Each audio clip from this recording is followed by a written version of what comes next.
నీ జీవితంలో నీకు ఎదురయ్యే ప్రతి యుద్ధం నీకు విజయాన్ని ఇవ్వటానికే దేవుడు అనుమతిస్తున్నాడు అంటాడు కదా యోబు భక్తుడు.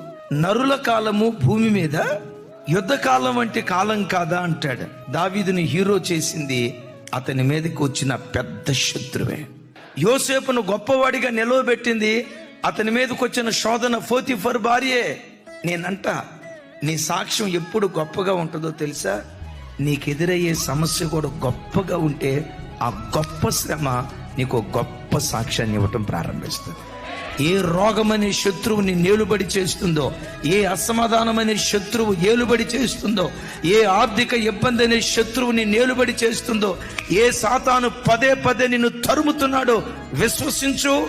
నిన్ను తరమాలని ప్రయత్నం చేస్తూ నీ మీద యుద్ధానికి వచ్చిన శత్రువులను ఒకానొక రోజు నీ పాదముల కింద నా దేవుడు అణుచును గాక.